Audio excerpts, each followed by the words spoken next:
Em nome do Pai, do Filho e do Espírito Santo. Glória ao Pai, ao Filho e ao Espírito Santo. Jesus, eu confio em vós. É muito bom começarmos com o quadro da Divina Misericórdia exposto aqui do nosso lado. Padre Rafael, muito obrigado. Cadê o senhor? Está aqui. Pelo convite de estar aqui com vocês nesta tarde, nesta paróquia tão bonita, com esse povo tão santo. Eu espero que ao final desta nossa reflexão nós possamos melhorar ainda mais o nosso conhecimento sobre a espiritualidade da Quaresma, Semana Santa e Tríduo Pascal. Um carinho especial para com os nossos surdos. Eu sou o bispo referencial dos surdos no Regional Centro-Oeste. A gente está começando a tentar fazer um trabalho que não é fácil, exige muito de nós. Por isso eu agradeço, Padre, o carinho que o senhor tem para com os nossos surdos. Obrigado também ao nosso diácono pela acolhida e a todos vocês. Vamos abrir a palavra, Sagrada Escritura, no livro de Números, capítulo 6, 22.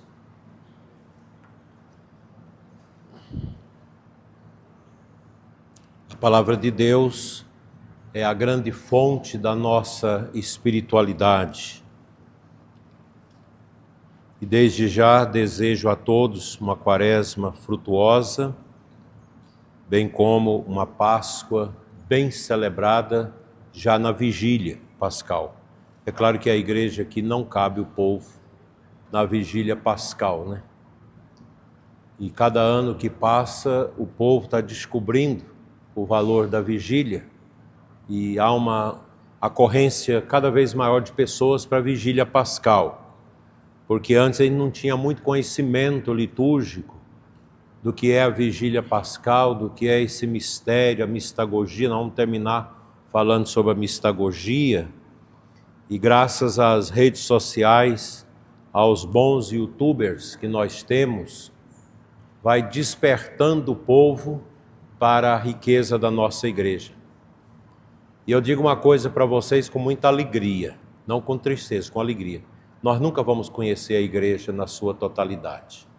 Só na eternidade, só depois da morte, que nós vamos saber o que é realmente a realidade da igreja. A igreja se confunde com o mistério do ressuscitado. Assim, nós nem temos palavras suficientes para esgotar tudo que é o mistério da Santa Igreja. Eu passei para o Padre Rafael um PDF com esse esquema da reflexão, ele vai passar para vocês. Quem quiser, já passou, quem quiser acompanhar pelo próprio celular, a gente vai lendo e comentando. Assim, é porque eu tenho essa mania de falar longe do microfone. Então, Números 6, 22, nós temos uma bênção litúrgica, que São Francisco também admirava muito. O Senhor disse a Moisés: diz a Arão e seus filhos o seguinte: eis como abençoareis os filhos de Israel. O Senhor te abençoe e te guarde. O Senhor te mostre a sua face e conceda-te a sua graça. O Senhor volva o seu rosto para ti e te dê a paz. E assim invocarão o meu nome sobre os filhos de Israel e eu os abençoarei. Palavra do Senhor. Esta leitura nós a lemos no primeiro dia do ano, quando a igreja celebra o dia da paz e o dia de Nossa Senhora Mãe da Igreja. E a gente pede essa bênção com esta leitura, que ela é profundamente litúrgica. Na língua hebraica, a gente chamaria de Berakah. A Berakah é a bênção. Então, a nossa igreja, ela é a fonte de bênção. Uma fonte linda de bênçãos, porque a Santa Igreja tem tudo o que é necessário para a nossa salvação. a Santíssima Palavra, a Sagrada Palavra, os mistérios que são os sacramentos e a sua liturgia. A Igreja Católica tem tudo que uma pessoa precisa nesse mundo para salvar sua alma. Agora, nós temos que entender que as outras igrejas chamadas cristãs, elas não possuem o que nós dispomos. Por isso a gente pode dizer com toda a propriedade, nós temos os sacramentos. As outras denominações, male male, têm o batismo. Mas nós temos todos os 7 sacramentos que refletem os 7 dias da criação. Com os sacramentos nós somos recriados por Deus na sua misericórdia. E nós estamos aqui, eu não estou aqui para ensinar para vocês, eu estou aqui para recordar. Porque tem uma palavra grega, anamnesis, que é a memória, que é a vida da igreja. A igreja é sempre uma permanente recordação para os seus filhos dos caminhos da salvação. E essa igreja que ela foi pensada, o padre que pensou fez muito correto. Essas 3 portas representam a Trindade. A porta do centro da igreja é o Cristo, porque na liturgia Cristo é o hierárquico. E ele age em união com o Pai e com o Espírito Santo. Por isso a porta de entrada recorda para nós o Evangelho, quando Jesus diz, eu sou a porta das ovelhas. Quem entra por mim receberá a vida. Então, quando nós entramos na igreja, a gente já recebe esse impacto. A porta é Cristo, pela qual eu entro para a minha salvação. E a gente já entra na igreja e já visualiza o altar. Ara Dei Cristo est, o altar de Deus é Cristo. E atrás, o crucifixo. Porque o crucifixo deve ficar atrás da igreja para mostrar para nós a unidade do altar com o sacrifício de Cristo. A gente entra aqui para celebrar o mistério pascal, a Santa Missa, onde Cristo se nos dá na palavra, que a gente escuta no ambão, e se nos dá no pão, que vem a nós pelas mãos benditas do sacerdote, que é o maná para o nosso deserto. Porque o povo do Antigo Testamento viveram o primeiro êxodo. Nós estamos no segundo êxodo. Vejam, a saída do Egito é uma confluência, 40 anos no deserto, é a quaresma, até atravessarem as águas doces do Jordão. Primeiro eles atravessaram as águas turvas, salgadas do Mar Vermelho, símbolo da morte, símbolo do peso do sofrimento. E eles passaram para chegar no Jordão, atravessaram o deserto até o Jordão, que também se abriu para que o povo passasse. João Batista depois vem do deserto para o Jordão, e com ele depois vem o Cristo, que se encontra nas águas doces do Jordão para o batismo. Aqui começa o novo êxodo. Nosso Senhor não tinha necessidade de ser batizado. E aí os teólogos, e o Papa Bento XVI, maravilhosamente, na sua obra sobre Jesus Cristo, nos Evangelhos, ele comenta muito belamente esse texto. Jesus desce às águas como o novo Moisés. O primeiro Moisés, no primeiro êxodo, traz o povo até o Jordão. Nosso Senhor agora desce às águas do Jordão como novo Moisés, para iniciar agora um novo povo. O povo antigo de Israel dá lugar ao novo Israel, o novo êxodo, que somos nós, que estamos aqui nesta caminhada para o céu. Eu não lembro, a igreja tem torre? Tem a torre. Então você entra na igreja pela porta, o aprisco das ovelhas, a gente escuta, desce a palavra ao coração, prepara, e depois nós comungamos o mistério da Eucaristia. Tudo isso é um movimento. A gente entra, fortalece para o céu. A torre da igreja é para dizer isso. Quem entra aqui é para caminhar para o céu. A torre é essa seta para o céu. É para nos jogar para o céu. A igreja é para isso. E a igreja atinge todos os nossos 5 sentidos. Olha que coisa bonita. Você sabe com quem que eu aprendi isso? Com um professor presbiteriano.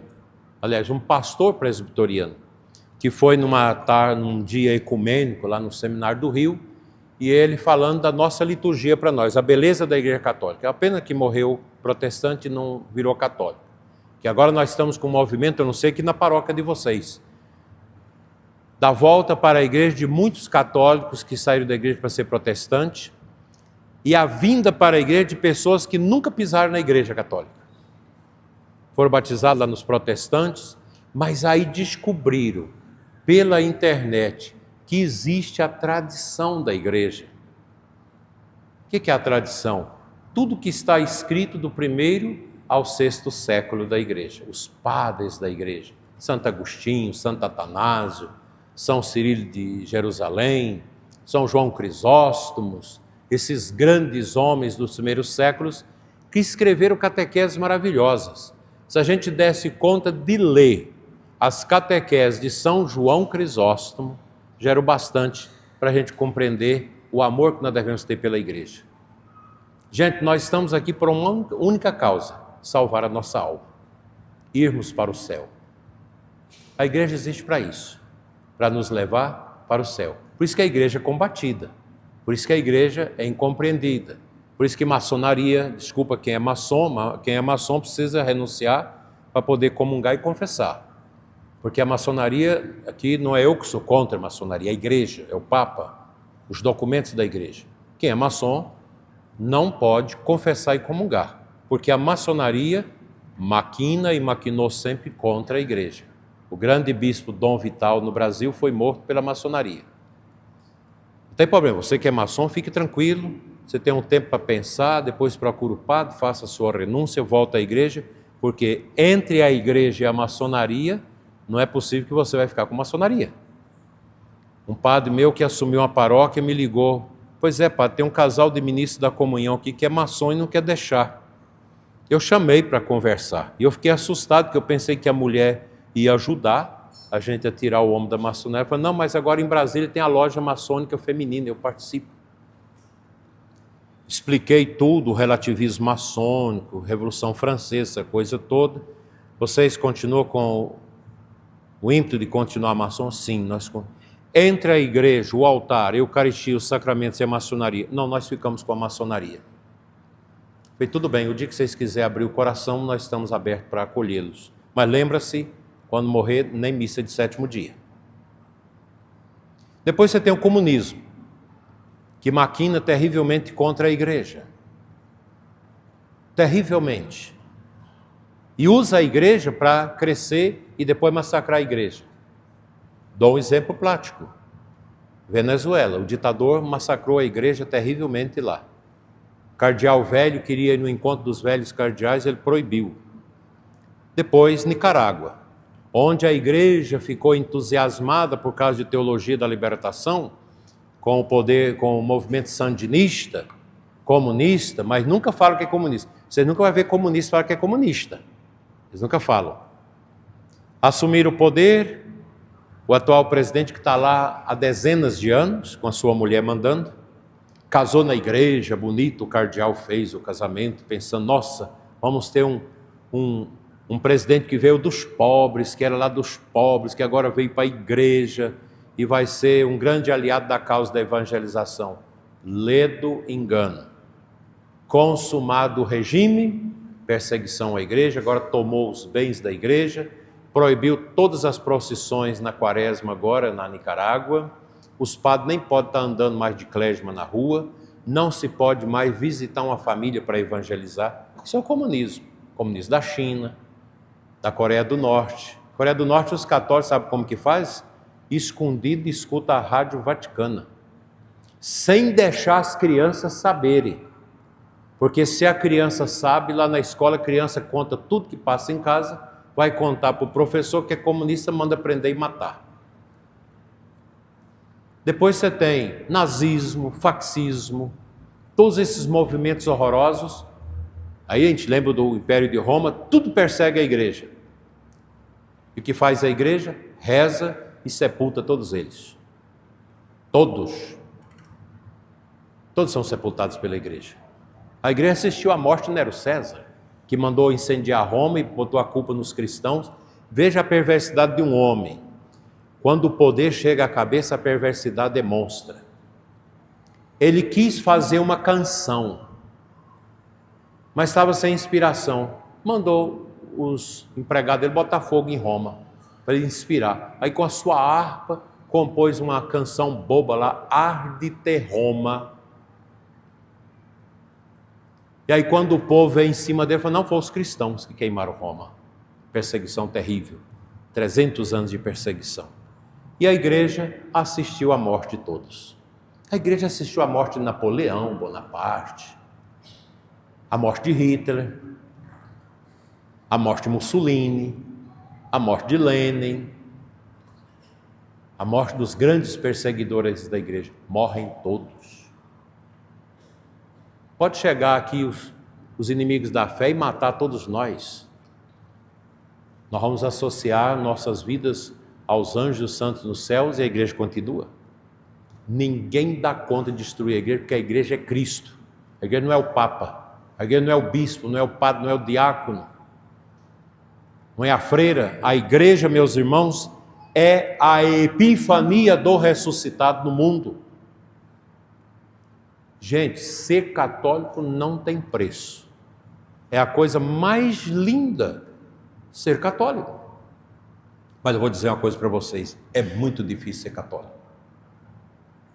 Porque para você ser católico é muita coisa. Aí um padre da teologia da libertação, desses bem liberal, contra a moral da igreja, porque a igreja deveria aceitar os anticoncepcionais, ligadura de trompa, vasectomia, DIU,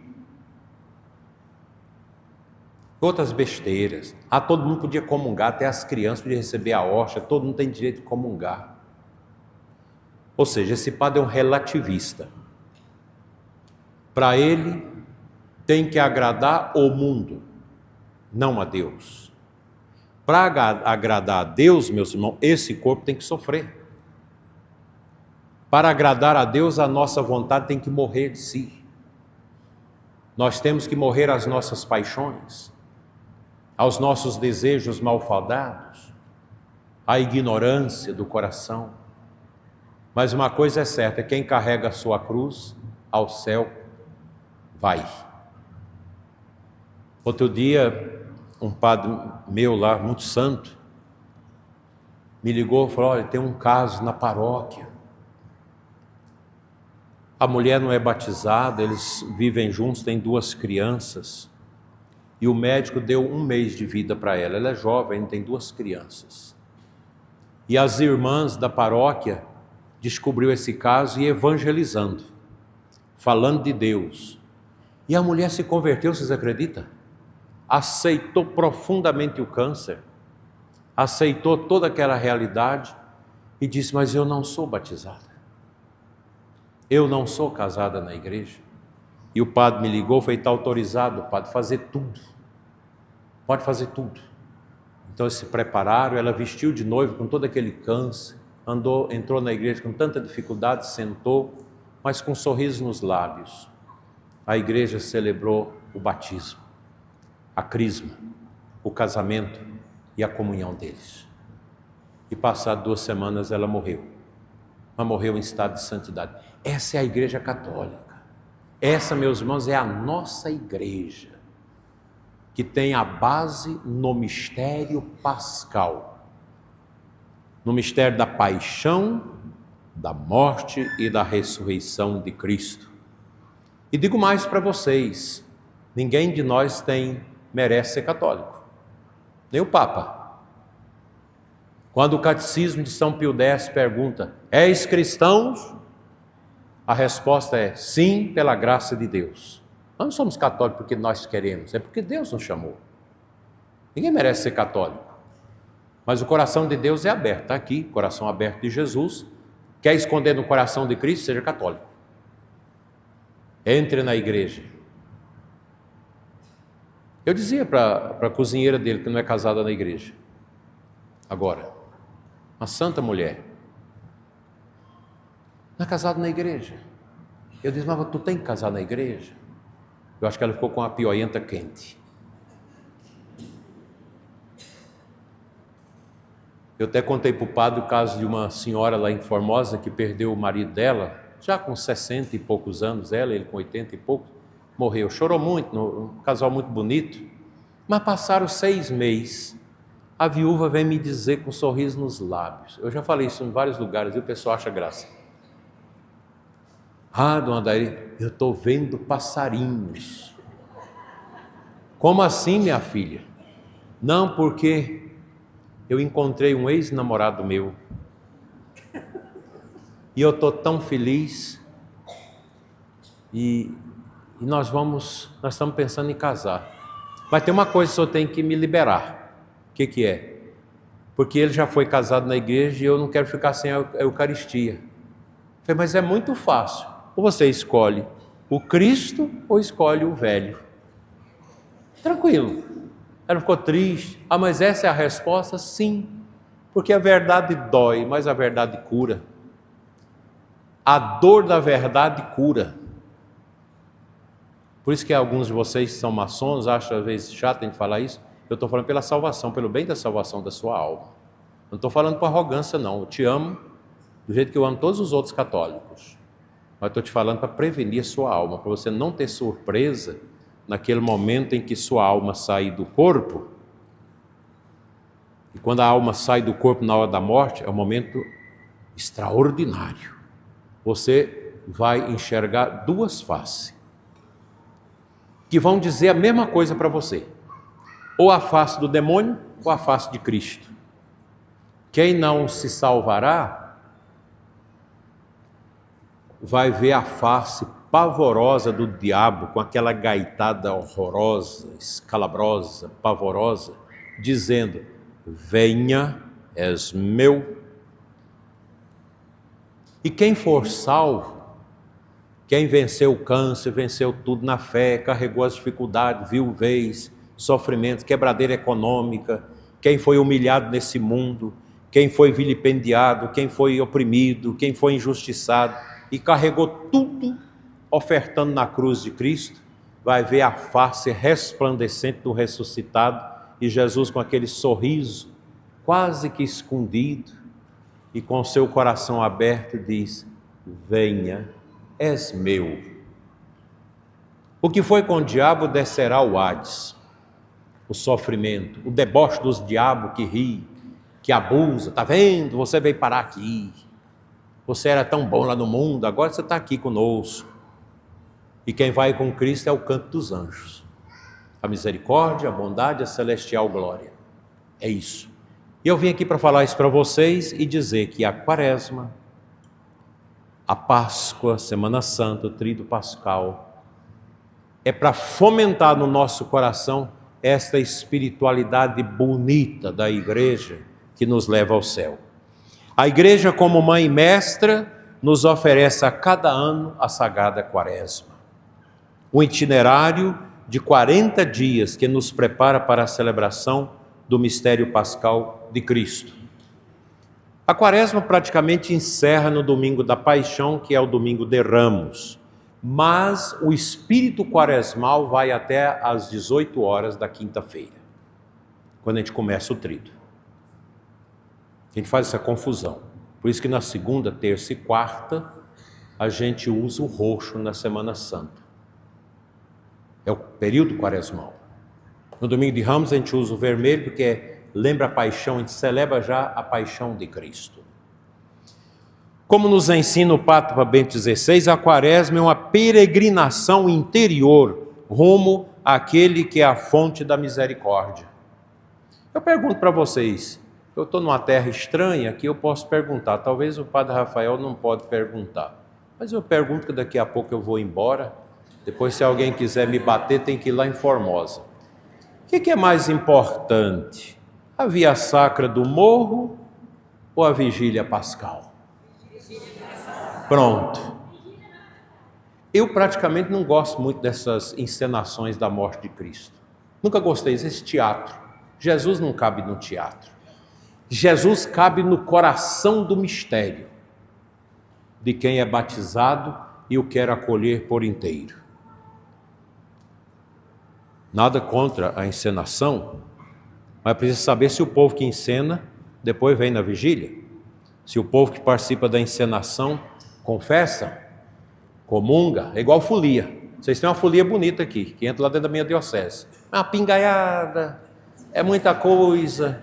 Muita gente vai para o inferno através da folia e através das encenações da paixão. Você acredita?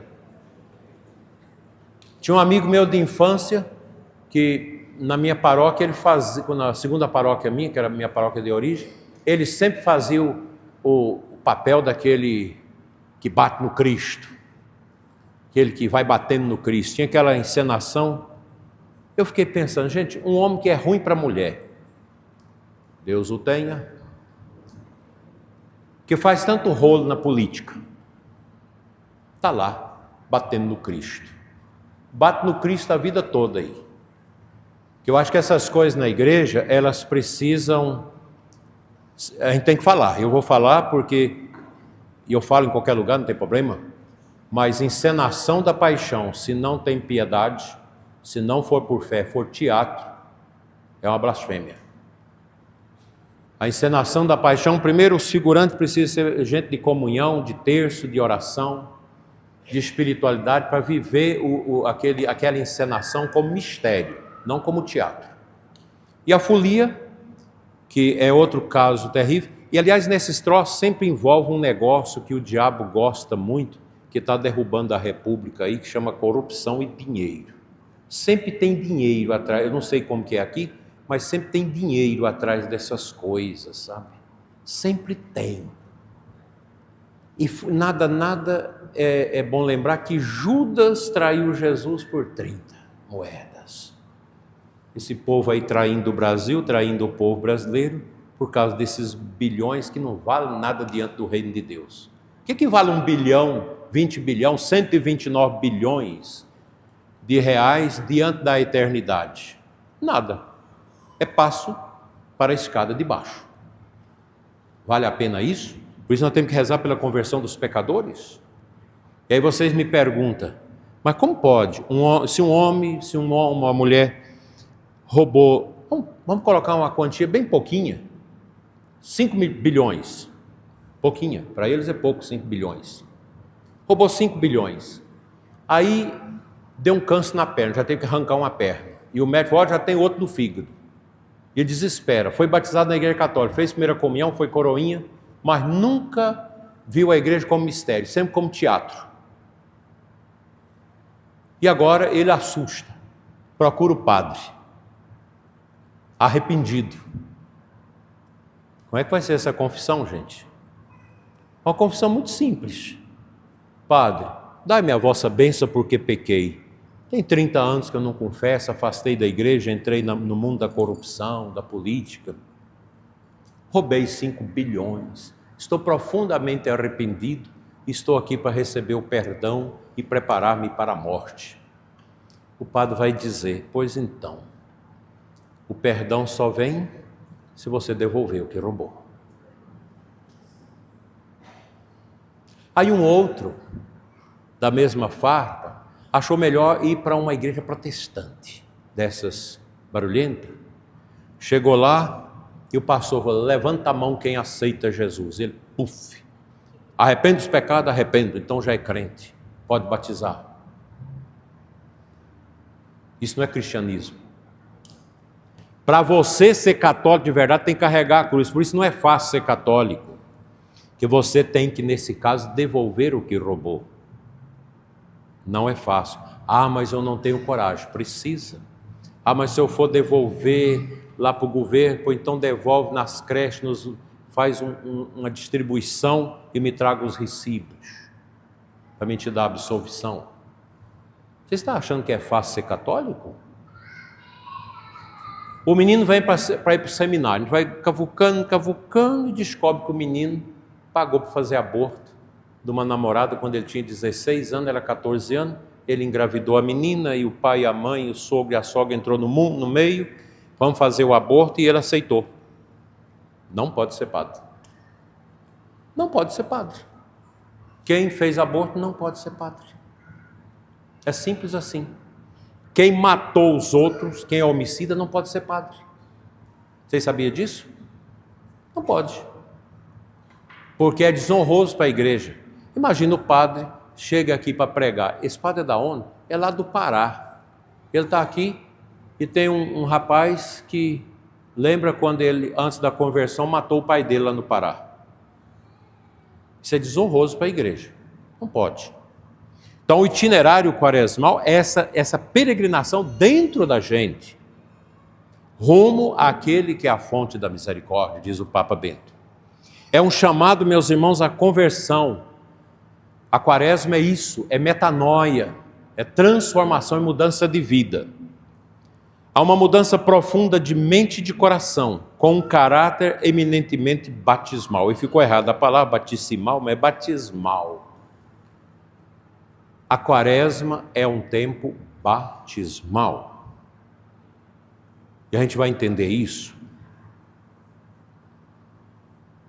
Vamos falar um pouco dessa espiritualidade como itinerário batismal, natureza batismal da quaresma. A quaresma em sua essência, é um tempo batismal.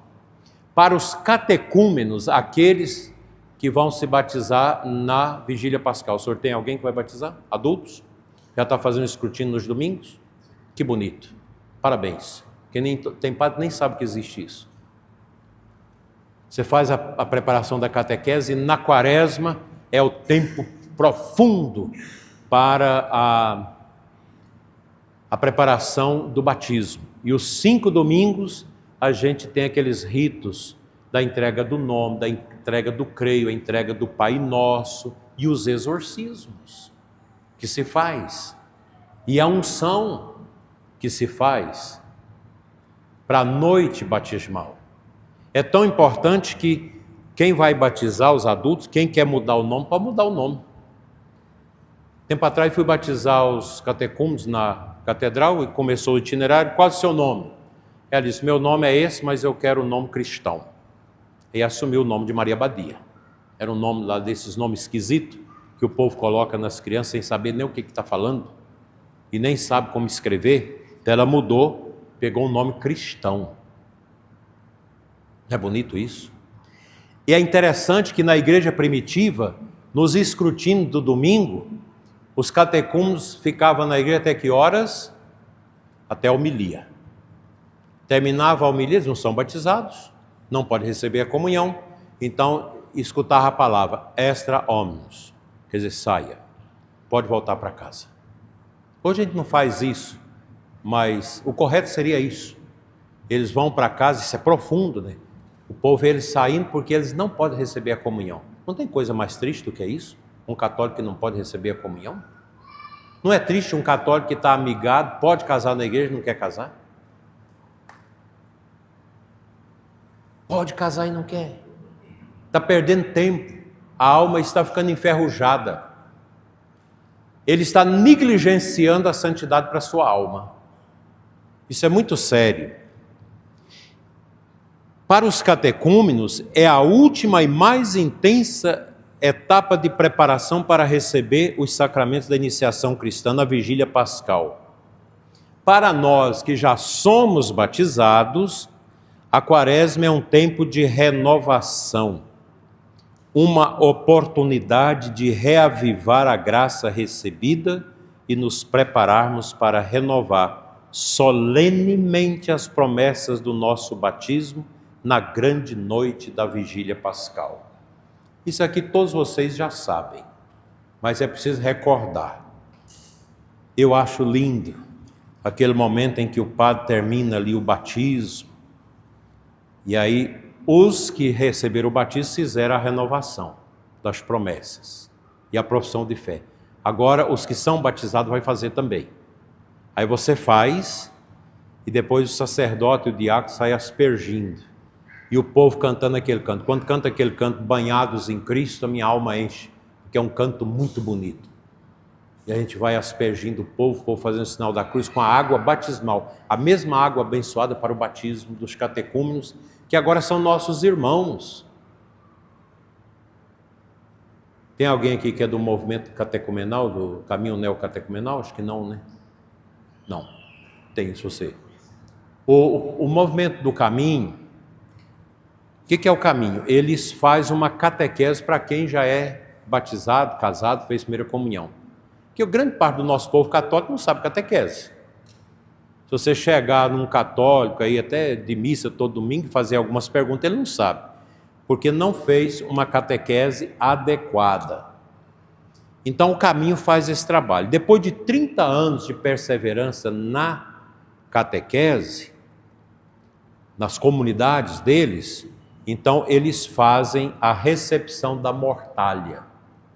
O que é isso? É aquela veste batismal. Então, na tarde do sábado da vigília, eles reúnem com o bispo, a gente faz uma longa celebração, bonita, e eles recebem a veste branca com o símbolo. E depois entra na igreja junto com o povo, participa do fogo novo, da bênção do fogo e entra para a missa. E durante a Páscoa, todos os dias vão à missa com aquela roupa. E depois termina a Páscoa, o que eles fazem? Lava a roupa, passa direitinho e guarda dentro de um saquinho de plástico para não perder a roupa, para o dia que morrer, ser enterrado com a roupa do batismo, que é o certo. A minha bisavó tinha essa roupa dela, e o cordão de São Francisco. E quando ela morreu, teve que vestir com aquela roupa e ela foi sepultada com aquela mortalha, a mortalha do batismo. Porque no batismo eu morro para o pecado, eu morro para esse mundo, eu morro para as coisas passageiras. E assumo agora a veste dos eleitos. Aqueles que São João viu no Apocalipse. E o Senhor pergunta, quem são estes? Ele pergunta, quem são estes? E Jesus fala, estes são os que vieram da grande tribulação. Não mancharam suas vestes no pecado, mas ao contrário, alvejar as suas vestes no sangue do Cordeiro. São os eleitos. Quem quer ser eleito aqui? Eu quero. Misericórdia, não quero pensar em não ser eleito. Então, essa roupa batismal, ela é muito importante, né? E os catecúmenos entram para ser batizados. Tem alguns lugares que tem aquelas piscinas grandes para batismo. Na Formosa tem na Santíssima Trindade e na Divino Espírito Santo de Planaltina, vizinho aqui. Lá os padres fizeram a pia grande para, sobretudo, o batismo dos adultos, né? E agora os padres vão fazer. Só que é uma coisa trabalhosa, que o padre entra naquela água, molha tudo, depois tem que sair os que foram batizados para uma sacristia para secar e botar a roupa normal e receber a veste do batismo. E o padre tem que trocar os paramentos. Mas tem tudo um sentido. Na página 2, os 3 pilares da vida quaresmal e também um pouquinho da campanha da fraternidade, e que a campanha da fraternidade é muito complicado em nossos tempos. Nesse itinerário, a igreja nos propõe um caminho concreto, baseado em 3 práticas indissociáveis. Quais são? Jejum, e a outra? Esmola. Oração, aliás, primeiro é oração, jejum e esmola, caridade. Então, a oração é o aprofundamento da intimidade com Cristo. Parabéns, padre, pelo seu itinerário quaresmal que o senhor faz. Quem tem o itinerário, o livrozinho do padre, para fazer a quaresma? Muito bom, parabéns. É muito louvável o sacerdote que tem esse zelo de abastecer o seu povo com aquilo que vai fazer bem durante a quaresma. Que a quaresma é para a gente aproveitar para aumentar e aprofundar a nossa intimidade com Deus. E o jejum é essa força que nós temos para disciplinar espiritualmente o nosso corpo, para fortalecer a nossa vontade e nos libertar da escravidão do consumo. Eu me lembro uma vez pregando um retiro para 500 mulheres. Eu era padre novo ainda. E nós fizemos um momento de oração de desapego. Desapego de tudo que está amarrando a alma, né? Porque às vezes a gente pensa que para segurar tem que colocar correntes. Mas um passarinho é preso por uma linha, né? Teve um santo que falou isso. E eu falava para as mulheres, quais são as linhas que estão amarrando? E uma mulher chorou muito, ela passou por uma cura interior ali, foi uma coisa muito bonita, e ela deu um testemunho depois dizendo que ela tinha 370, eu lembro direito, 372, nunca me saiu da cabeça, pares de calçados. E mais de 500 pares de vestimentas, de vestidos, de coisas. E ela tinha um cansaço. Quando ia para uma festa, para alguma coisa, ela ficava tempos e tempos pensando qual roupa que eu vou vestir, qual sapato que eu vou calçar, ou sandália, como que eu vou combinar tudo isso. E ela falou, eu quero aqui despojar de tudo. Eu quero ser igual minha mãe, pouca coisa. O que eu faço? Faço um bazar e dá o dinheiro para a reforma da igreja. E ela fez. Ela já morreu. Eu encontrei várias vezes e ela agradecia por aquele encontro, que ela disse que foi a mesma coisa de tirar um peso de dentro dela. O apego às coisas. O jejum é para isso.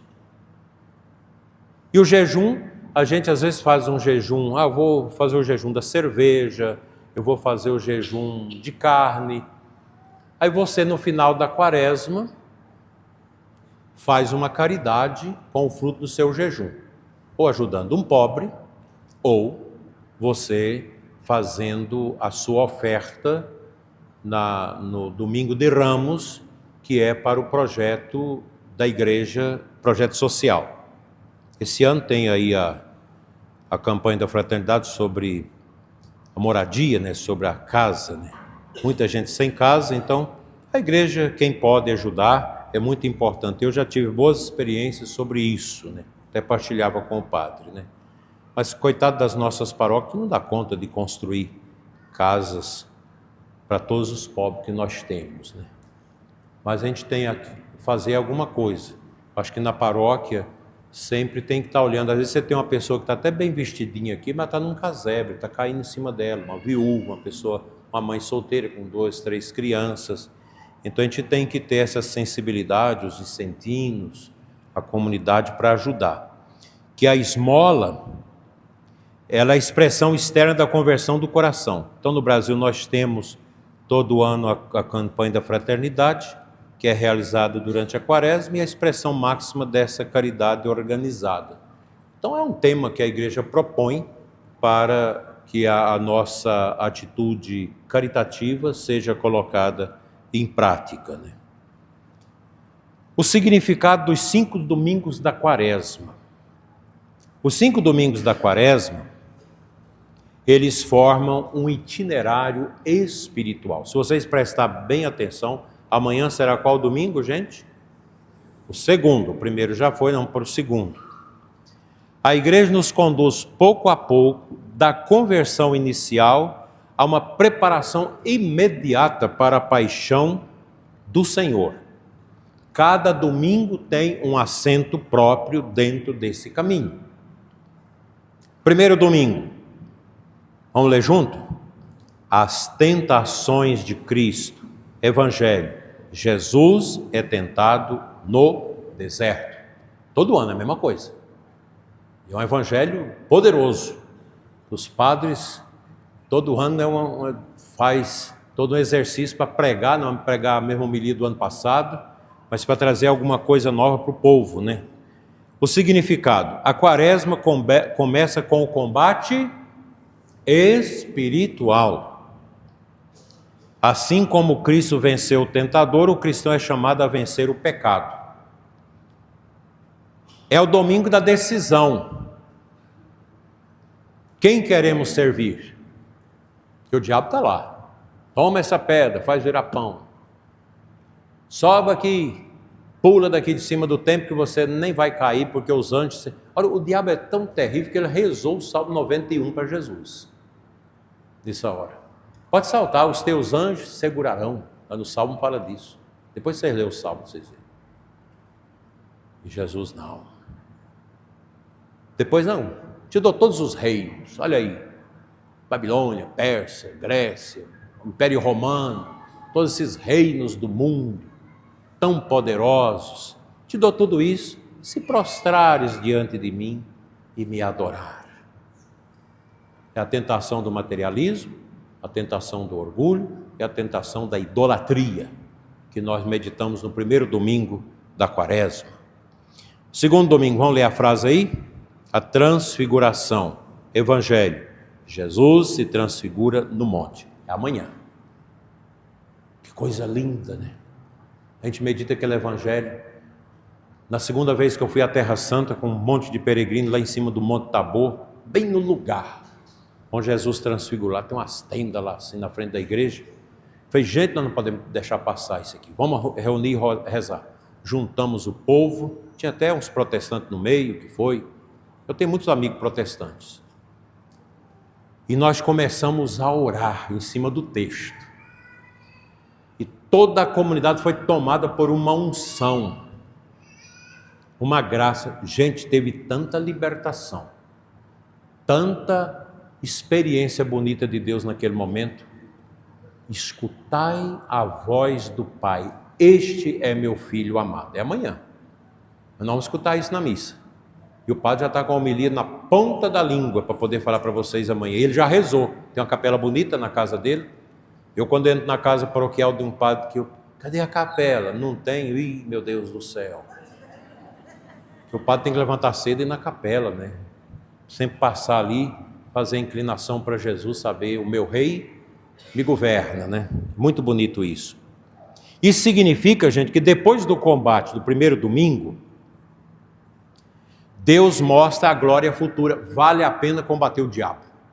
Vale a pena lutar contra todas as vaidades desse mundo. Contra tudo que nos afasta de Deus. Contra a comilança, contra a sexualidade depravada, contra a pornografia, contra todas as misérias. A gente combate tudo isso. É o primeiro domingo. O segundo, a gente sabe. Olha aí, a glória que é para onde eu vou. Cristo glorificado, transfigurado, para dizer, esse é o jeito que vocês vão ficar na minha glória. Não é bonito isso, gente?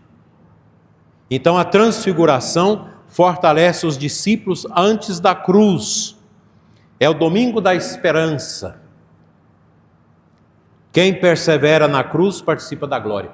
Ninguém pode contemplar o ressuscitado se não tiver na sua vida as marcas do crucificado.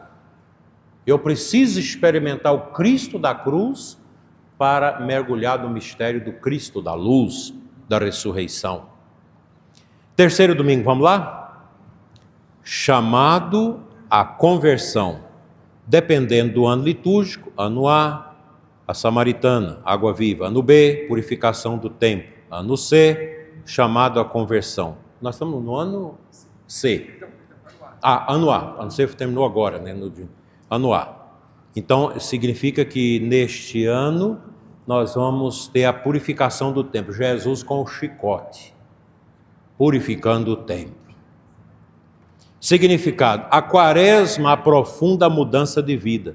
Deus não quer aparência religiosa, mas coração convertido. Quando eu falo das nossas encenações das vias sacras, das nossas folias, não é com desprezo, gente, que a gente valoriza esses trabalhos. Mas a gente tem que falar, tem que questionar profeticamente aqueles que gostam dessas coisas, mas não pisam na igreja. Não confessa, não recebe os sacramentos, não tem humildade. Não, isso nós não podemos aceitar, a gente tem que criticar isso, né? Não podemos deixar de lado isso. Então, minha gente, é o domingo da purificação interior.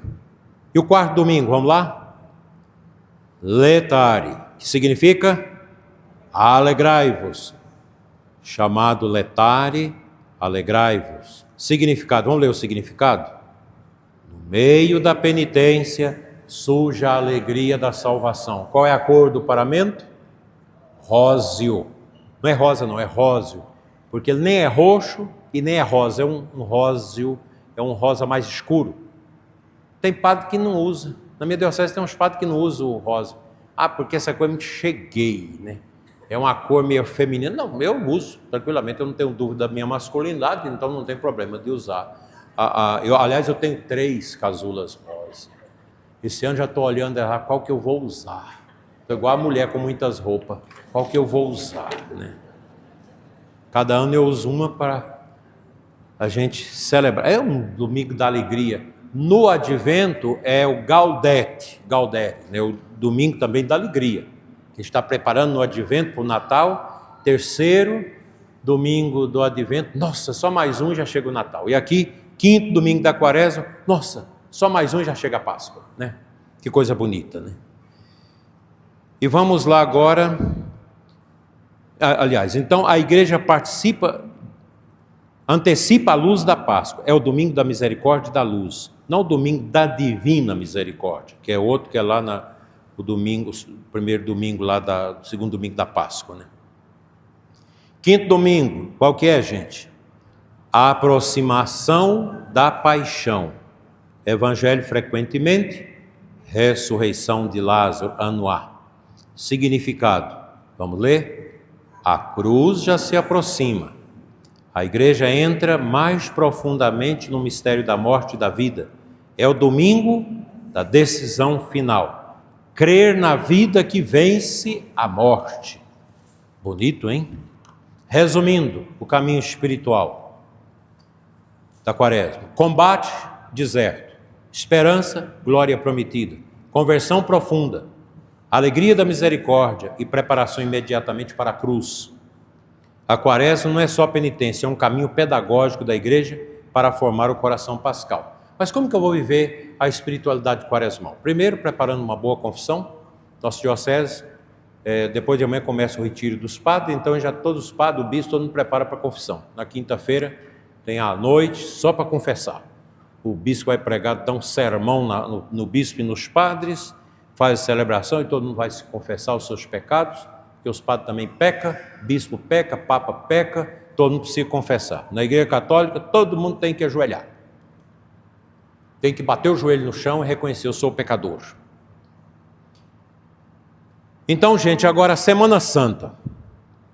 Primeira coisa, Semana Santa e o Sagrado Tríduo. É um tempo que a gente faz um retiro espiritual na paróquia. Semana Santa não é tempo para a gente ir para férias, para ir para a praia, para ir visitar a família. Não. Semana Santa, católico fica na sua paróquia para viver a Semana Santa, a liturgia. Participar profundamente com seu padre. Porque o que é o padre? Um jovem sacerdote, mas ele é pai de vocês. Até de vocês, cabeça branca, ele é pai. Lá na diocese, quando eu ordeno os meninos padres lá, teve um que ordenou com 24 anos. Veio para o povo, para a velharada toda. Falei: olha, é menino, mas é pai. É ancião. Na fé ele tem que ser ancião. Ele tem que dar o testemunho de um velho que ama a Sagrada Escritura, a tradição e a disciplina da igreja. É bonito isso. Porque a paróquia, a beleza da paróquia é você entender que a paróquia é uma família. E toda família tem um pai, e o padre é o pai. O pai de família é o sacerdote, que acolhe, que socorre o povo nas dificuldades, que escuta, que vai aos velórios, que chora também nos velórios das pessoas nossas da igreja, e assim vai. Isso é a nossa vida. A igreja católica é boa? Sim, a igreja católica é santa. E o povo católico? Nem sempre. Nem sempre o padre é santo, nem sempre o bispo é santo, nem sempre o papa é santo. A gente chama o papa de santo padre, né? Mas nós tivemos papas na igreja que não foram santos, que não viveram o dom da santidade. Na história da igreja, a igreja tem mais de 2000 anos. Então, a igreja é santa, mas os seus filhos são cabeçudos, pecadores, né? A gente está dentro da igreja, está aqui bonito, rezando, chorando, mas lá fora a gente está maltratando o outro, está passando o outro para trás, está mentindo, está fazendo fofoca dentro da família, essa coisa toda. É uma lástima a nossa vida. Mas por isso que eu gosto daquela palavra de Santa Teresa de Calcutá, quando a repórter perguntou para ela na porta do convento, lá que é a pobreza, que é tanto de pobre lá. Madre, como é que é aí dentro? Porque ninguém pode entrar dentro do convento das freiras de Madre Teresa, que é a pobreza terrível, dorme lá no chão de qualquer jeito. Como é que é aí? Ela falou, aqui, minha filha, é caindo e levantando. Como que é a vida de um católico? Caindo e levantando. Você confessa semana, você está bom, sai leve da confissão, aparece um diabo, uma tentação te leva ao pecado. Oh, meu Deus do céu, tem que voltar de novo. Padre, pequei de novo. Mas pode confessar que o padre ele vai te orientar, mas a gente não precisa ter vergonha de confessar, não. Porque tem gente que foge, eu já confessei esse pecado, padre, cair de novo, vou lá, vai de novo. E ele vai martelando você até você sair disso. Então a Semana Santa, gente, é uma grande bênção. E o Tríduo Pascal. Semana Santa começa lá com o Domingo da Paixão, que é o Domingo de Ramos. Tinha um padre que pregava. É porque o povo que acolheu Jesus em Jerusalém depois condenou Jesus à cruz. Mentira. O povo que entrou com Jesus em Jerusalém eram os anauins de Yahvé, os pobres de Deus. Vocês acham, gente, que uma mulher que foi curada, tirada 7 demônios, a outra que viu a filha ressuscitar com as mãos de Jesus, o aleijado que passou a andar, você acha que esse povo ia aclamar Jesus depois pedir a condenação de Cristo? Não, de jeito nenhum. Quem pediu a condenação de Jesus é os amigos do Sinédrio, os amigos de Caifás, de Herodes, a elite lá de Jerusalém. Os pobres ficou lá de fora, ficou longe. Preferiram soltar um bandido e matar um coitado. Isso não é diferente no nosso mundo aqui do Brasil, não.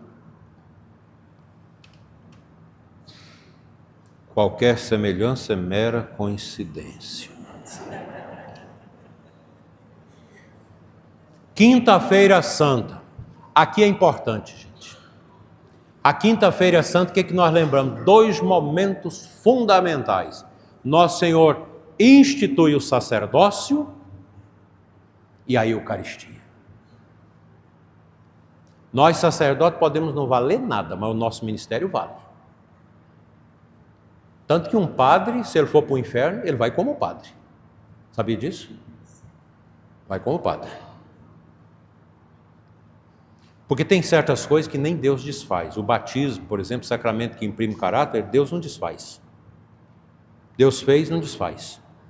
Vai para o inferno batizado, como padre, crismado. Não tem problema não, vai. E nós precisamos valorizar mais os nossos padres. Porque tem uma corrente aí, dentro dessa teologia da libertação, que é uma tristeza, graças a Deus está morrendo, mas ainda é uma cobra ainda mal matada, que ainda faz muito mal à igreja. Uma corrente que despreza os padres. Vocês acham que vale a pena o padre vestir igual eu estou aqui? Sim, vocês acham que vale a pena? Fica de pé, padre. Você acha que vale a pena o padre andar desse jeito? A menina falou uma coisa verdadeira, que o padre também é cheiroso. Não, o padre pode ser cheiroso, mas não exagerar nos perfumes. Eu vou dar um exemplo para vocês, eu não uso perfume. E quando eu era padre novo, tinha muitas tentações de mulheres. E eu morei 12 anos com o bispo. E eu sei que o bispo me colocou para morar com ele para vigiar. Porque o trem é difícil. E teve uma mulher que apaixonou por mim e me dizia, o seu perfume me encanta. Eu fui lá e despejei no vaso o perfume, em honra a nosso Senhor Jesus Cristo, é o óleo da minha unção, despejei, nunca mais uso. Eu ganho os montes de colônias, o povo me dá, bonito, tem uns que a gente fica até encantado, tanto que é bonito. Já ganhei até trem da França. O que eu faço? Eu dou para as pessoas, geralmente o homem casado, porque você vai dar para os padres, outra mulher vai querer cheirar o padre. Então, dou para os homens casados, né? Aí eu não usei mais, só uso esse desodorante que não tem cheiro. Mas eu gosto sabonete, um sabonetezinho melhor faz bem, né?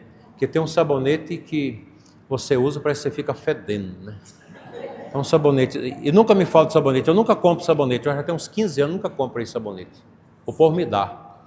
E é interessante, o povo sempre dá um sabonete, uns redondinhos assim, cheirosos, né? Bom, que desliza assim, fica macia a pele, né? É bom. Então, o sacerdote É Cristo no nosso meio. Nós não merecemos sacerdote, viu, padre? Porque o bispo é sacerdote. Nós não merecemos o sacerdócio. É um dom, é uma graça que Deus dá. É a mesma coisa filho. Nenhum casal merece ter filho. Filho é dom. Por isso que vocês que não tiveram filho, não fica triste com isso não. Não ter filho, Deus tem seus planos. Deus não é que Deus quis que você não tivesse, mas Deus te poupou de alguma coisa. Seja pai, mãe espiritual de alguém, dos sobrinhos, do padre. Nós estamos com um movimento grande no Brasil e está crescendo no mundo todo, a pedido do Papa Bento, da maternidade espiritual pelo sacerdote. Tem alguma mãe espiritual de sacerdote aqui que participa? Tá aí, tem várias, está vendo? Mães espirituais, que escolhe padres como filhos espirituais. Às vezes nem precisa falar para o padre. Você usa da sua maternidade com tranquilidade. Eu fico com dó de quem vai assistir essa palestra no YouTube.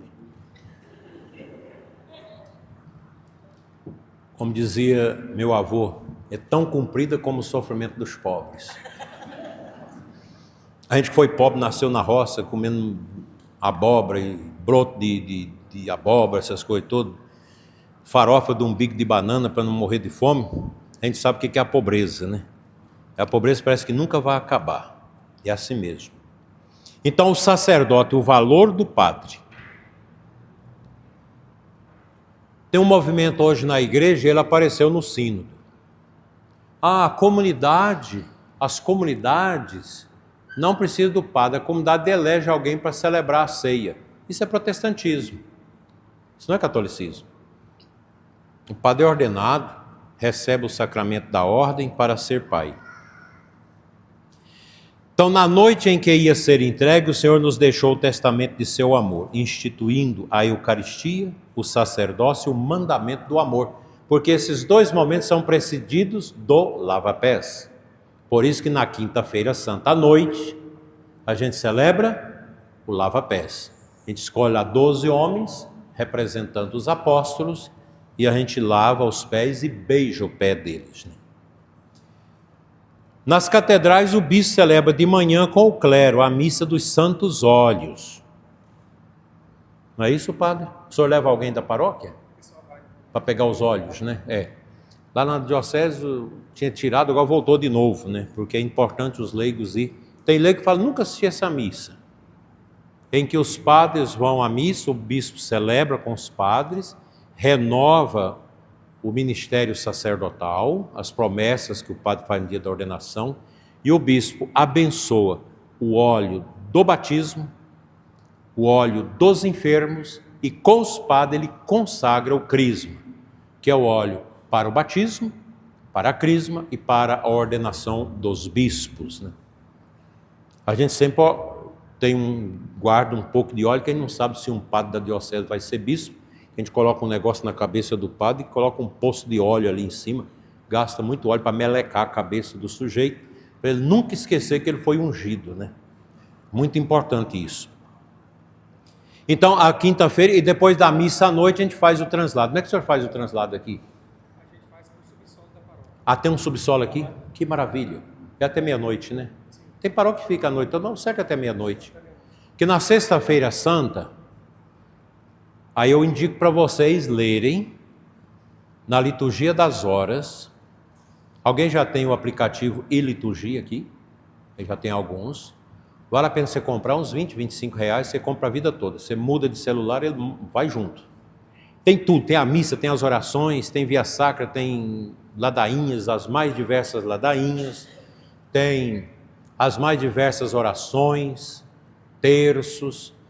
E lá tem a liturgia das horas, são as horas litúrgicas que os sacerdotes, os religiosos rezam, mas que os leigos também podem. Vocês ainda aguentam mais? Daqui a pouco eu termino. Está terminando. E lá, no sábado santo, no ofício das leituras, tem uma leitura da tradição da igreja dos primeiros séculos, quem não sabe quem que escreveu. É a chamada homilia do grande sábado. E lá fala, o rei está dormindo. Na sexta-feira da paixão não se celebra os sacramentos. Quando tem necessidade, a gente confessa, mas é bom não confessar, é bom confessar os outros dias. É um dia que o padre deve ficar quieto, fazer seu jejum, adorando no Santíssimo. Às vezes é um doente que precisa de uma visita, mas fica quieto. Eu achei muito estranho uma missa que fizeram na Sexta-feira Santa em Roma para as vítimas lá de um terremoto. Na Sexta-feira Santa. Eu acho que não fica bem. Na Sexta-feira Santa e no Sábado Santo não se celebra a missa. No sábado à noite.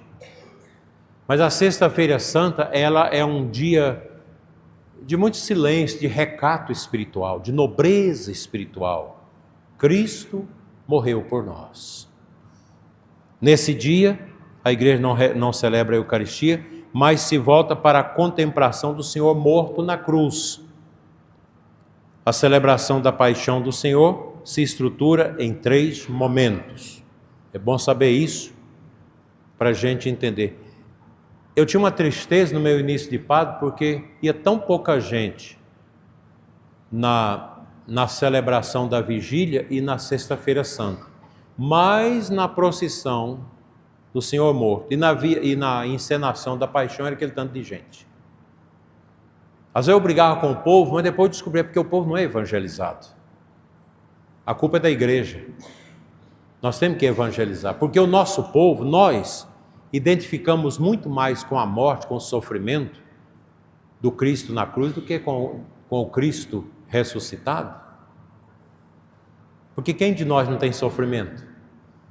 Quem de nós não tem peleja? Todos temos. Você olha o padre assim tão bonitinho, tão novo, mas também tem pelejas. Tem os problemas na família, tem os problemas internos que vêm as tentações do demônio, tudo isso. Leitura, liturgia da palavra.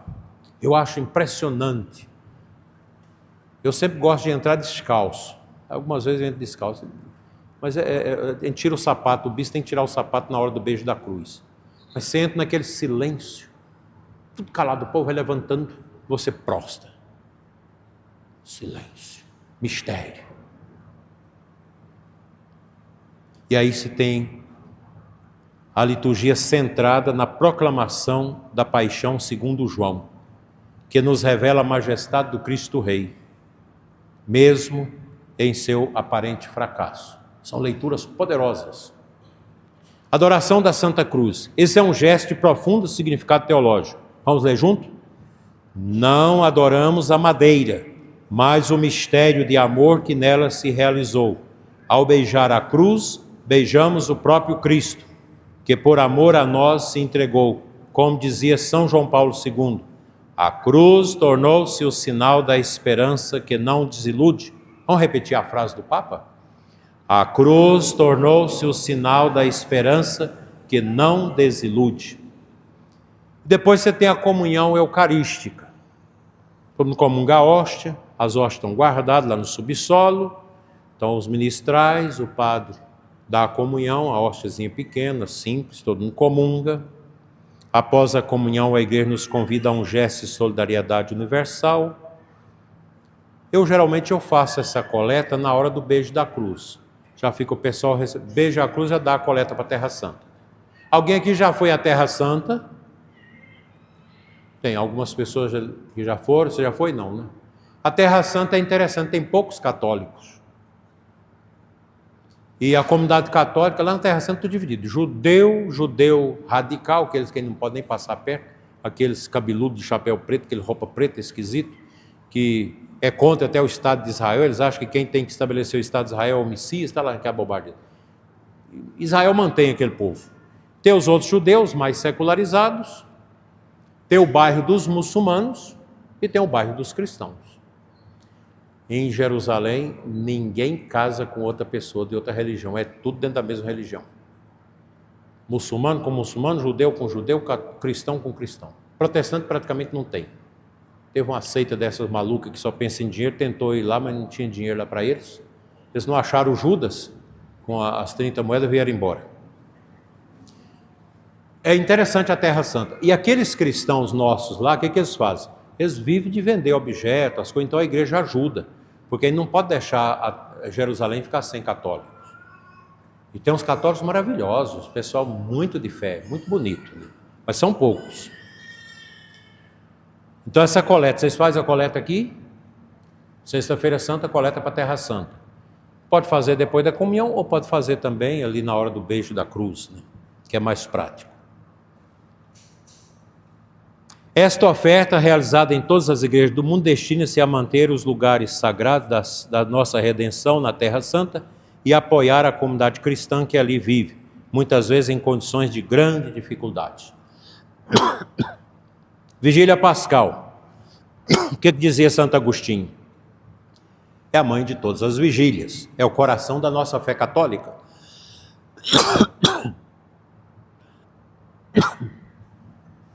É nesta noite que a dimensão batismal da Quaresma atinge seu ápice. Os catecúmenos recebem os 3 sacramentos da iniciação, batismo, crisma e Eucaristia, e todos os fiéis renovam suas promessas batismais. Tem uma faringite alérgica todo ano, no início do ano. Já passei da fase aguda, que às vezes precisa ficar até no hospital. E todos os fiéis renovam suas promessas. Não é apenas uma missa mais solene. Quantas leituras tem? Bíblicas. O senhor faz todas? Tem uns padres, eu vou fazer só 5, mas a gente faz as 9, né? É tão bom, né? Faz tudo. A gente vai à Vigília Pascal para escutar a palavra de Deus. Eu me proponho naquele espírito do povo que voltou do cativeiro na Babilônia, e o sacerdote Esdras escavucou lá no meio das ruínas, achou a palavra de Deus, e ficaram 4 dias lendo a Bíblia, o Antigo Testamento, sem parar. Um começava a ler, o povo escutar, porque o povo estava sem escutar a palavra há mais de 100 anos. Então na vigília a gente fica escutando a palavra, coisa bonita.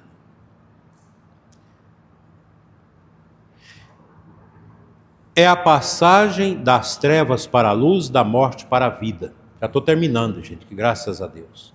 Depois a gente faz uma sessãozinha de perguntas. Se perguntar coisa que eu não sei, o padre responde. Veja que é um momento de muitos sinais. O fogo lá fora, fogo. Entra na igreja escura, com as velas. Depois o canto do Exulted, aquele canto que a gente canta, Exulte os anos triunfantes. Ele tem o mesmo valor da palavra de Deus, que ele é da tradição da igreja. Nem sabe quem escreveu aquilo no século 2, 3. Está aí até hoje. A beleza da nossa igreja.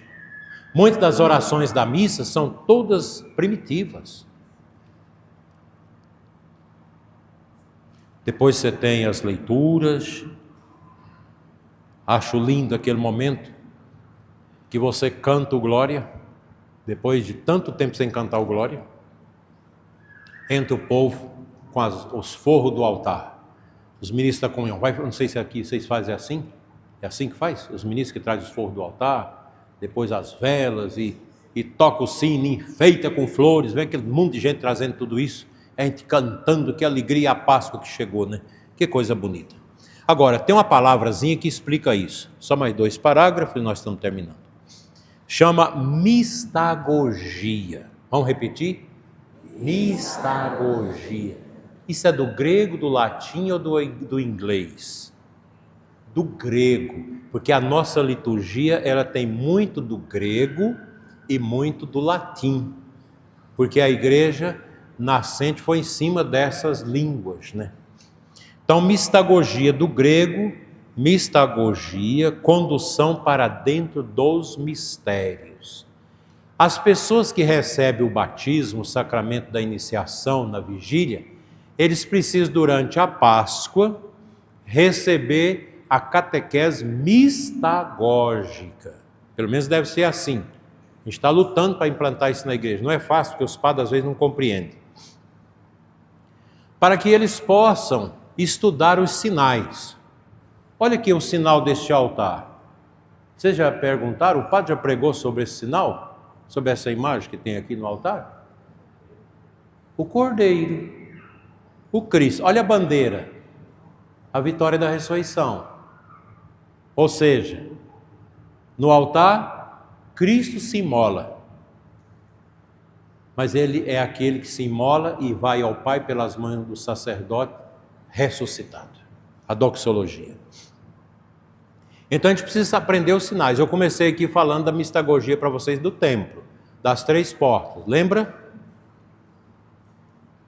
Alguém sabia disso ou não? Nem todo mundo sabe disso. Por que as igrejas, se vocês vão a esses lugares mais antigos, as igrejas têm tanta coisa, tantas pinturas? Porque os catequistas ensinavam. Aqui, por exemplo, com esses vitrais, eu não sei se o padre pensou isso catequeticamente, mas os vitrais, as coisas, é para o catequista chegar e dar catequese. Você começa e chega no final a ressurreição de Cristo. Os vitrais. Aqui, por exemplo, não é este o filho do carpinteiro? Você vai ensinando, você mostra a criança. A minha mãe fazia isso. Pessoa simples levava a gente no presépio para ensinar para a gente o que é o presépio. Depois na Via Sacra, rezava com a gente nas passagens da Via Sacra. Isso é mistagogia. O mistério fala dentro de nós. Quando a gente entra numa igreja protestante, dá uma sensação de vazio, porque não tem imagem, não tem altar, não tem santíssimo, não tem cruz.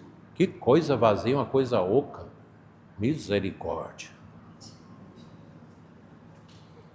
Então, o que é a mistagogia? Conduzir para dentro o significado das coisas. O porquê da genuflexão no Santíssimo, o que é o sacrário, o que são os arcos. Por exemplo, essa igreja, graças a Deus que o padre não fez tudo quadrado. Vocês imaginam esses vitrais quadrados? O que é mais bonito, assim arredondado ou quadrado? Qual que é o sinal de infinito que a gente usa lá na matemática? Não é aquele, se não tem uma coisa arredondada de cá e de cá? Infinito. O quadrado, limitado, norte, sul, leste, oeste. Água, fogo, terra e ar. Limitação do mundo. Aqui não. Os arcos dão o sentido de infinito. Nós estamos caminhando para o infinito de Deus. Que bonito. É assim que tem que fazer a igreja. Você não faz uma igreja de qualquer jeito. Eu não vou criticar as igrejas feias, porque senão alguém vai ficar ferido, mas tem muita igreja feia que não ajuda a gente a rezar. Vou dar uma coceira na língua, mas não vou falar não. Jejum da língua na quaresma. É a catequese que se dá após a experiência sacramental, especialmente para os neófitos. Quem sabe o que é essa palavra? Levanta a mão quem sabe. Alguém sabe. Neófitos é uma palavra grega, neo é novo, fitos, fé. Neofitos é um novo na fé, os convertidos, batizados, iniciados na vigília de Páscoa. Então eles agora são reforçados com uma catequese após a vigília pascal. E é interessante que os padres da igreja têm as catequeses para o tempo da quaresma e as catequeses para o tempo da Páscoa. Gente, nós vamos morrer sem conhecer a igreja católica. Acho que nem o Papa dá conta de conhecer tudo. É coisa demais. E quanto a igreja católica é um poço que você vai bebendo, você nunca chega no fundo. Nunca chega. Por isso que tem muita gente que chega. Tem um menino que chegou para mim uns anos atrás. Bispo, eu vim aqui na Cúria falar com o senhor. Tudo bem vestido, eu sou protestante. Ah, é? Uma igreja dessas antigas. Sim, meu filho, mas em que eu posso ser útil para te ouvir? Não, porque eu li Santo Tomás de Aquino, eu li as Confissões de Santo Agostinho, eu li o catecismo mais antigo da Igreja Católica, Didaquê, que muitos de vocês nem sabem que existe. Didaquê, o catecismo dos cristãos, antes do Evangelho de São João. Foi escrito antes do Evangelho de São João. Eu li essas coisas e me deu uma dor no coração. Eu não posso morrer protestante, eu tenho que ser católico. Hoje está no seminário para ser padre. Conheceis a verdade e a verdade vos libertará. É isso, São João 8,32. Tendo experimentado a força dos sacramentos, eles são agora conduzidos a compreender mais profundamente o significado dos ritos e símbolos que vivenciaram. Desde o nome do Pai, em nome do Pai, do Filho e do Espírito Santo. Isso eu vou deixar para o padre, porque o padre, se não explicou para vocês, pode fazer uma catequese de meia hora só sobre o sinal da cruz. Ou o persignar-se pelo sinal da Santa Cruz, livre-nos Deus do nosso inimigo, em nome do Pai, do Filho e do Espírito Santo. A genuflexão. Nós os adoramos, Senhor, e vos bendizemos, porque pela vossa Santa Cruz remiste o mundo. Aí você ajoelha, né? Tudo é mistagogia, tudo é mistério. Tudo é mistério. Como dizia São Cirilo de Jerusalém em suas catequeses mistagógicas. Tem as catequeses mistagógicas de São Cirilo de Jerusalém. Se vocês pesquisarem na inteligência artificial, no Google, vocês vão achar. Ele dizia, já era tempo de vos servirmos um banquete mais perfeito. Depois daquele tempo de catequese, explicando, renunciando, tudo, agora, meus filhos, já era tempo de vocês receber um banquete mais perfeito. Porque vocês estavam recebendo o banquete da palavra. Agora vocês vão receber o banquete do pão. Vocês estavam no ambão, agora vocês vão para o altar, vão receber a comunhão. Conclusão. Viver a Páscoa no cotidiano. A celebração do mistério pascal nos impulsiona a viver a dinâmica da morte e ressurreição em nosso dia a dia.